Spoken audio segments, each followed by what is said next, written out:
Áudio 2, capítulo 2, página 26. Colaboradores também são gente. Antes que as empresas incorporassem empatia, ir trabalhar significa apenas, digamos, trabalhar. Em uma manhã qualquer, os operários de uma fábrica aguardavam a campainha diante de suas máquinas. Quando a campainha soava, apertavam os botões e ligavam as máquinas diante deles. Em poucos segundos, os guinchos das máquinas abafavam o som de suas vozes e começava mais um dia de trabalho. Após 2 horas, soava outra campainha anunciando o horário em que os operários podiam fazer um intervalo. As máquinas paravam e quase todos deixavam seus postos de trabalho. Alguns iam ao banheiro, outros bebiam uma xícara de café, alguns ficavam sentados ao lado de suas máquinas, descansando até a campainha lhe dizer para começar a trabalhar novamente. Poucas horas depois, a campainha soaria novamente, agora para que soubesse que poderiam sair da fábrica para almoçar. As coisas sempre tinham sido assim.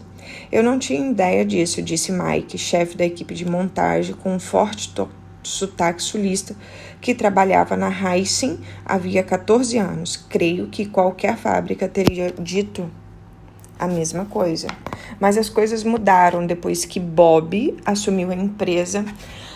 É Bob Shapeman, tá? E aí, ao longo da leitura, eu vou chamar ele de Bob ou de Man, tá bom? Ele foi quem assumiu a empresa. Man é o CEO de um grupo com um nome igualmente complicado, Barry Wehmiller. Um grupo de empresas predominantemente manufatureiras que Man foi adquirindo ao longo dos anos. A maioria delas estava em má situação. As finanças mostravam-se precárias e, em alguns casos, a cultura das empresas estava em situação ainda pior. A Heissing era sua aquisição mais recente. Outros CEOs talvez levassem uma equipe de consultores e uma nova estratégia prontos para contar a todos o que tiveram que fazer para tornar aquela empresa lucrativa novamente. O que Man levou, em contraste flagrante, foi uma disposição para ouvir. Tal como fazia em cada empresa que adquiria, começou sentando-se para ouvir o que os funcionários tinham para dizer. Com 27 anos de casa, Ron era um veterano. Tinha acabado... o nome desse, né, que ele sentou para conversar é Ron Campbell, tá? Então, ou eu vou falar Ron ou eu vou falar Bell. Tinha acabado de voltar de viagem após passar 3 meses em Porto Rico, onde foi responsável pela instalação de um equipamento da Heissing na fábrica de um cliente. Sentado com o Man na sala, Bell não estava muito à vontade para falar sobre a sua vida na companhia. Antes de qualquer coisa, perguntou Bell, se eu disser a verdade, ainda terei meu emprego amanhã? Man sorriu. Se tiver algum problema amanhã por causa do que eu disser hoje, tranquilizou, é só me ligar. Com isso, Bell começou a se abrir. Bem, Senhor Man, disse, tenho a impressão que você confia muito mais em mim quando não pode me ver do que quando estou bem aqui. Tive mais liberdade na fábrica de um cliente do que tenho aqui. Disse, referindo-se ao período que passou em Porto Rico. Assim que pisei na fábrica, senti-me que toda a minha liberdade tivesse ido embora. Foi como se alguém estivesse com a mão sobre minha cabeça.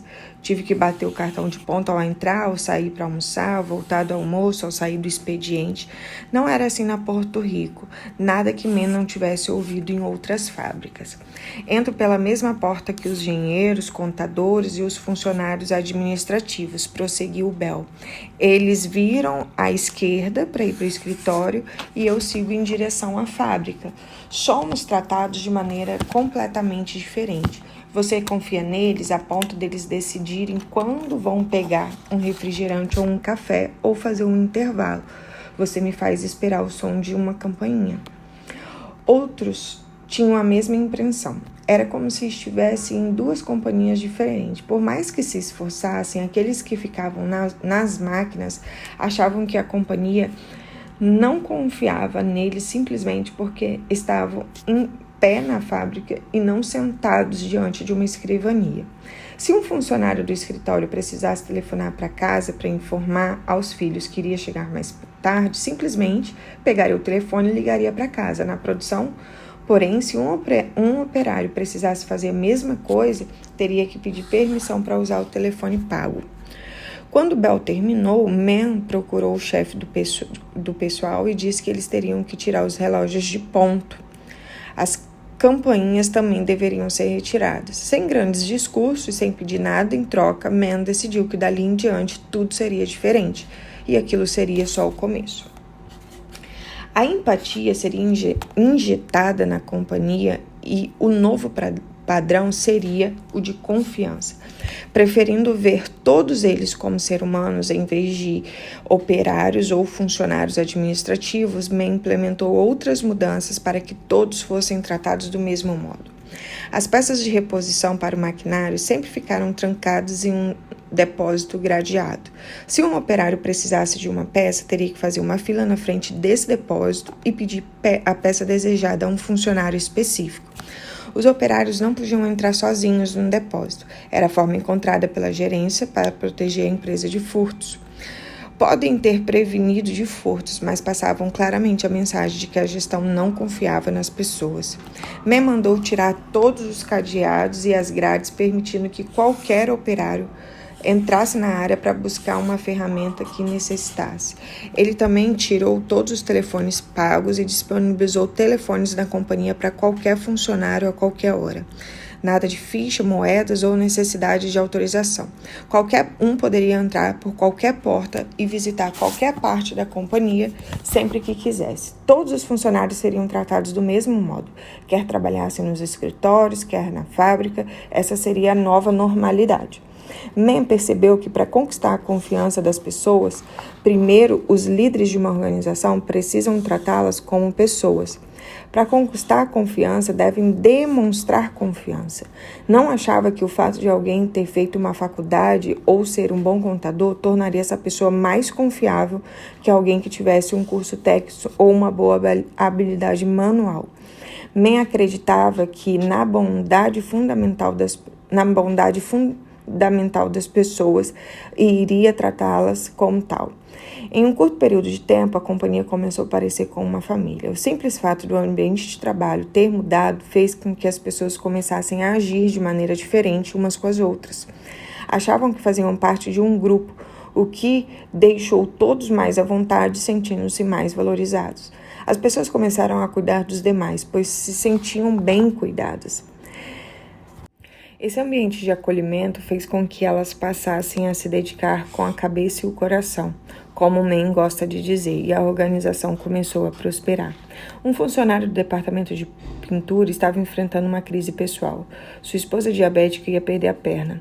Ele precisava ajudá-la, mas como ganhava por hora, não podia se dar o luxo de ficar sem rendimentos. Não podia parar de trabalhar. Mas agora a companhia era diferente. Sem que ele pedisse, seus colegas transferiram alguns dias de férias para que ele pudesse ficar com a esposa. Nunca tinha acontecido algo parecido na companhia. E mais, isso afrontava a política oficial da empresa. Mas não fez diferença. Temos pensado mais nas outras pessoas, disse Merck. Assim, com a ajuda de alguns funcionários administrativos, foi exatamente o que fizeram. Nunca pensei que alguém pudesse gostar do trabalho, afirmou Bell. Quando as pessoas confiam em você, você trabalha melhor para conquistar ou manter a confiança.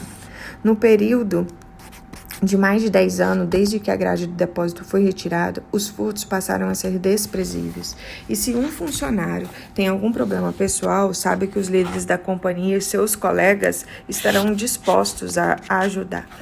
Entretanto, os colaboradores não ficam apenas dispostos a se ajudar mutuamente, também cuidam melhor de suas máquinas. Com isso, houve menos quebras e menos paralisações na linha, o que significa que as despesas também foram controladas. As mudanças não foram boas apenas para as pessoas, também foram boas para a companhia. Desde que Mann assumiu a Heineken viu seu faturamento passar de 55 milhões para 95 milhões, refletindo um crescimento orgânico do investimento inicial. Cresceram sem dívidas e sem a ajuda de uma reorganização gerencial assistida por consultores. A companhia cresceu por causa das pessoas que já trabalhavam lá. Dedicaram-se novamente à organização, mas não por promessas de bônus ou ameaça. Dedicaram-se porque quiseram fazê-lo. A nova cultura de atenção para com as pessoas fez com que elas e as estratégias traçadas rendessem frutos. É isso que acontece quando os líderes de uma organização escutam as pessoas que trabalham nela. Sem coerção, força ou pressão, as pessoas trabalham juntas com tranquilidade, ajudando mutuamente e fazendo a companhia progredir. O trabalho com a sensação de obrigação é substituído pelo trabalho com a sensação de orgulho. E ir trabalhar pela empresa vira ir trabalhar pelos outros. O local de trabalho não é mais um lugar temível, mas um lugar onde as pessoas se sentem valorizadas. Man gosta de contar a história sobre a primeira vez que visitou a Heisen, 5 anos antes da transição de que falam Michael e Ron Bell. Isso foi pouco antes de Man adquirir a companhia. Como novo CEO, ninguém sabia quem era ele e nem prestavam atenção nele enquanto bebia uma xícara de café antes da sua primeira reunião. Todos estavam esperando o começo da jornada de trabalho. E aquilo que Man viu enquanto estava sentado na cafeteria naquela manhã de março de 1997 deu início ao seu experimento na companhia. Viu algo que nunca tinha visto antes em todos os seus anos como empresário. A cena foi tão poderosa que forçou a reexaminar praticamente todas as lições que tinha aprendido sobre gestão de empresas. O que viu na Heinz se tornou a base para a forma como Man conduziria a sua operação. Mais importante, transformou o modo como lidaria com as pessoas que trabalhavam com ele. Sentado no seu café, Man observou um grupo de funcionários tomando café pela manhã antes de irem trabalhar e estavam se divertindo, contando piadas, rindo como velhos amigos. Estavam fazendo apostas sobre uma importante partida de basquete que seria transmitida naquela noite. Entendiam-se e pareciam desfrutar da companhia dos demais. Porém, assim que se levantaram para começar a rotina do dia, Man percebeu uma mudança drástica em seus semblantes. Como se obedecesse a um sinal, seus sorrisos foram substituídos por uma expressão pesada, o sorriso cessou, a camaradagem evaporou, a energia parecia ter se esvaído deles, disse Man. Man foi tomado por uma sensação de desespero. Ele já tinha adquirido empresas estressadas como aquela, tinha passado algum tempo com um funcionário antes, mas por algum motivo nunca conseguiu ver algo como naquele dia. Não conseguiu deixar de se comover por aquilo que acabara de testemunhar, o que motivou um pensamento. Por que não podemos nos divertir no trabalho tal como fazemos quando não estamos trabalhando? Até aquele dia, Man tinha sido exatamente o executivo que os cursos de MBA dizem que devemos ser. Era hábil com os números e adorava o jogo dos negócios. Tomava decisões com base em dados, condições do mercado e oportunidades financeiras. Era durão se precisava ser e conseguia encantar as pessoas caso fosse necessário. Achava que os negócios eram medidos em planilhas e via as pessoas como entre os diversos ativos que precisava lidar para atingir as suas metas financeiras e era bem eficiente como executivo. Antes daquele momento na cafeteria, Man conseguia tomar decisões difíceis com muita facilidade. A companhia, sediada em Lois, com um nome difícil de soletrar, estava atolada em dívidas e perto da falência quando Man a assumiu, logo após a morte de seu pai, em 1975. Tendo em vista a situação difícil, fez o que qualquer CEO responsável teria feito em seu lugar. Dispensou funcionários quando achou necessário para atingir a meta financeira desejada, renegociou as dívidas, pediu empréstimos aos bancos para manter o caixa e assumiu grandes riscos para promover o crescimento. Medidas que qualquer executivo de alto escalão teria entendido. Como resultado, a companhia voltou lentamente a dar lucro. Man saiu da cafeteria e foi para sua primeira reunião. Deveria ser uma simples formalidade do tipo de conhecer e apertar a mão. Ele, o novo CEO, deveria se apresentar à equipe de atendimento aos clientes e seus funcionários mostrariam o básico para ele começar. Porém, com base no que vira naquela manhã, percebeu que ele e sua equipe tinham o poder de transformar a companhia em um lugar na qual as pessoas gostariam de ir todas as manhãs. Por isso, decidiu criar um ambiente em que as pessoas sentiriam que podia se expressar com franqueza, receber conhecimento e comemorar o progresso. Essa é a base daquilo que Mann chama de verdadeira liderança humana. Quando as pessoas precisam lidar com os perigos dentro da empresa, a própria organização se torna menos capaz de enfrentar os perigos de fora. A verdadeira liderança humana protege a organização das rivalidades internas que podem destruir sua cultura. Quando precisamos nos proteger dos outros, toda a organização sofre. Quando a confiança e a cooperação prosperam internamente, ficamos unidos e assim a organização fica mais forte. Quase todos os sistemas do corpo humano existem para nos ajudar a sobreviver e a prosperar. Há milhares de anos, outras espécies hominídeas morriam enquanto vivíamos e vivíamos e vivíamos. E apesar de estarmos há bem menos tempo no planeta em comparação a outras espécies, tornamo-nos rapidamente o animal de maior sucesso, o único sem rivais sobre a Terra. Tamanho foi o nosso sucesso, na verdade, que as decisões que tomamos afetam a capacidade de sobrevivência de outros animais e até de outros seres humanos. O sistema em nosso íntimo que nos protegem de perigo e nos incentivam a repetir os comportamentos em nosso melhor... Os sistemas em nosso íntimo que nos protegem de perigo e nos incentivam a repetir comportamentos em nosso melhor interesse respondem aos ambientes nos quais trabalhamos e vivemos. Se pressentimos o perigo, nossas defesas se armam. Se nos sentirmos seguros junto à nossa própria gente, em nossas tribos ou organizações, podemos relaxar e nos abrir para confiança e cooperação. Um estudo detalhado de organizações de alto desempenho, nas quais as pessoas se sentem seguras quando vão trabalhar, revela algo espantoso. Suas culturas se parecem assustadoramente com as condições nas quais o animal humano deveria atuar. Operando em um mundo hostil e competitivo no qual o grupo buscava recursos infinitos, o sistema que nos ajuda a sobreviver e a prosperar como espécie também ajuda as organizações a fazer o mesmo. Não se trata de aplicar teorias de gestão da moda, nem de contratar a equipe dos sonhos. É só uma questão de biologia e antropologia. Se determinadas condições foram cumpridas e as pessoas de uma organização se sentirem seguras umas com as outras, vão trabalhar e realizar coisas que nenhuma delas conseguia realizar sozinho. O resultado é que sua organização vai pairar bem acima de todos os concorrentes.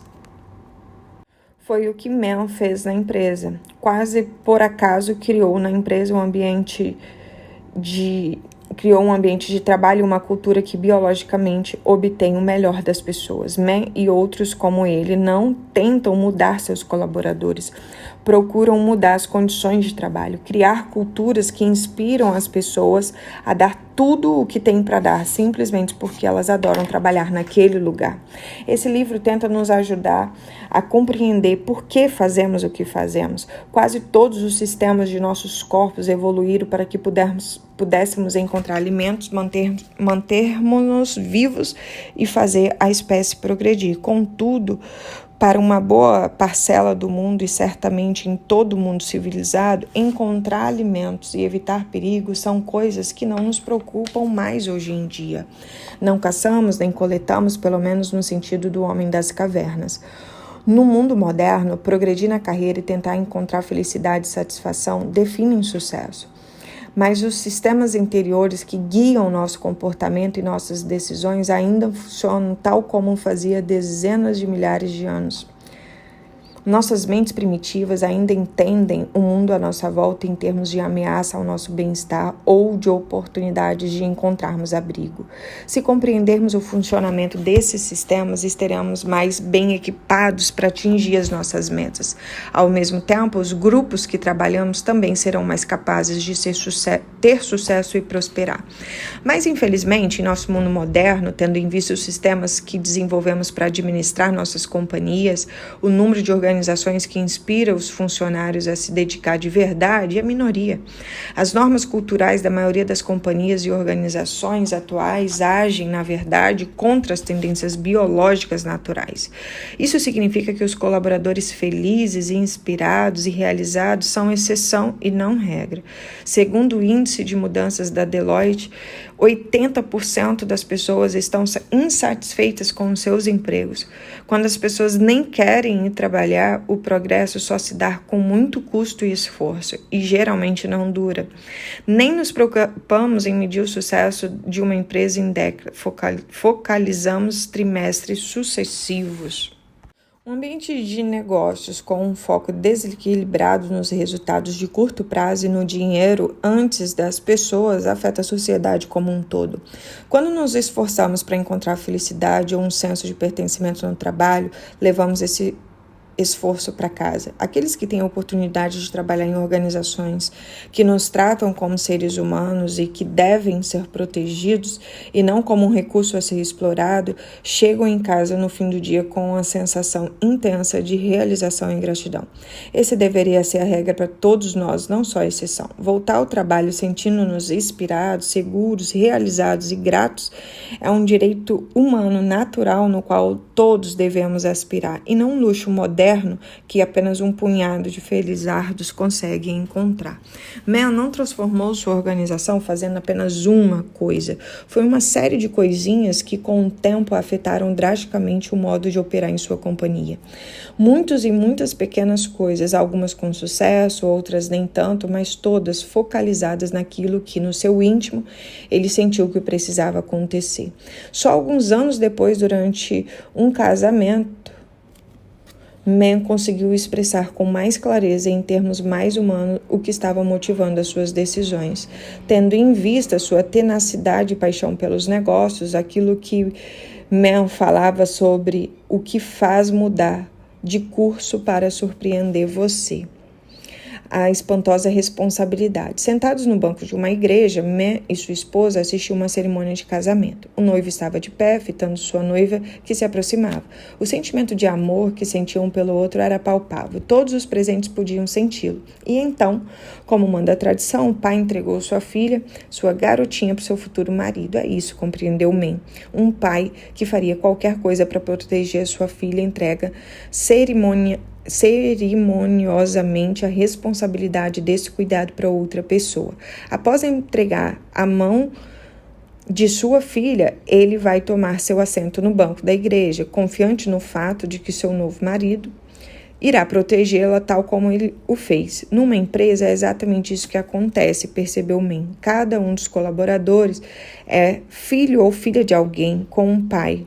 Como um pai, o líder de uma companhia é responsável por essas vidas preciosas. Cada um dos funcionários é filho ou filha de alguém. Os pais trabalham para oferecer aos seus filhos uma boa educação e o melhor da vida, ensinando-lhe as lições que irão ajudá-los a crescer e a ser felizes, confiantes e capazes de usar todos os talentos com que foram abençoados.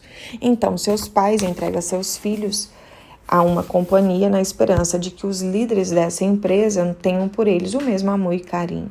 Nós, as organizações, somos agora responsáveis por essas vidas preciosas, diz Man, cerrando a mão com a convicção de um pregador devoto. É isso que significa ser um líder. É isso que significa construir uma companhia forte. Ser líder é como ser pai e a empresa é como uma nova família, que cuida de nós como se fossem seus próprios filhos, na saúde e na doença. Se tivermos sucesso, nosso pessoal vai assumir o nome da nossa empresa como um sinal da família a qual são leais. Aqueles que trabalham na Barry falam do seu amor pela companhia e pelos colegas. Usam a logotipo ou o nome da empresa com orgulho, como se fosse o próprio nome. Defendem a companhia e seus colegas como se fosse sua própria carne e sangue. E no caso de quase todas as organizações desse tipo, as pessoas usam o nome da empresa como um símbolo da sua própria identidade. A grande ironia disso tudo é que, na verdade, o capitalismo funciona melhor quando trabalhamos como deveríamos, quando temos a chance de concretizar nossas obrigações humanas. Pedir a nossos colaboradores não só para nos emprestarem suas mãos para fazerem seu trabalho, mas também inspirarmos sua cooperação, sua confiança e sua lealdade para que se dediquem à nossa causa. Tratar as pessoas como familiares e não como meros empregados. Sacrificar os números para salvar as pessoas e não sacrificar as pessoas para salvar os números. Líderes de organizações que criam um ambiente de trabalho como deveríamos encontrar não sacrificam a excelência ou o desempenho simplesmente porque colocam as pessoas adiante de tudo. Pelo contrário, essas organizações estão entre as mais estáveis, inovadoras e de alto desempenho que seus setores de negócio. Infelizmente, é comum os líderes da companhia verem as pessoas como um meio de chegar aos números. Os líderes das grandes organizações não veem as pessoas como os bens a serem administrados para ajudá-los a ganhar mais dinheiro. Veem o dinheiro como um bem a ser administrado para ajudar seu pessoal a crescer. É aqui que o desempenho realmente conta. Quanto melhor o desempenho da organização, mais combustível terá para construir uma organização ainda melhor e mais robusta que alimenta corações e almas daqueles que trabalham nela. Em troca, seu pessoal fará o máximo para ver a organização crescer, crescer e crescer. Ver o dinheiro como um subordinado das pessoas e não ao contrário é fundamental para a criação de uma cultura na qual as pessoas se unem naturalmente para que o negócio progrida. E é a habilidade de levar o pessoal a fazer o que precisa ser feito que cria o sucesso estável e duradouro. Não é um gênio lá do alto dando instruções que engrandece as pessoas. São grandes pessoas que fazem o sujeito lá do alto parecer um gênio. Não posso ser acusado de ser um idealista maluco, de imaginar um mundo no qual as pessoas adoram trabalhar. Não posso ser acusado de estar fora da realidade por acreditar na possibilidade de um mundo na qual a maioria dos líderes empresariais confia em seu pessoal e na maioria das pessoas confia em seus líderes. Não posso ser um idealista se essas organizações realmente existem. Das fábricas, empresas de tecnologia, do Corpo dos Fuzileiros Navais dos Estados Unidos, às repartições públicas, temos exemplos gritantes de resultados positivos que uma organização pode obter quando as pessoas que trabalham nela estão dispostas a se tratar não como adversários, concorrentes ou opositores, mas como aliadas de confiança. Já temos perigos demais lá fora. Não há por que fazer com que as organizações aumentem esse perigo, acrescentando ameaças internas. Só 20% dos norte-americanos amam seu trabalho e outros como ele nos convocam para ajudá-los a fazer esse número aumentar. A questão é, será que temos coragem? Vamos precisar criar mais organizações que priorizem a atenção para os seres humanos. Como líderes, nossa única responsabilidade é proteger nossos colaboradores ao mesmo tempo. Nossos colaboradores vão proteger uns aos outros e fazer com que a organização cresça com eles. Como funcionário ou membros do grupo, precisamos ter coragem de cuidar um dos outros quando os nossos líderes não o fazem e fazê-los tornando os líderes que gostaríamos de ter.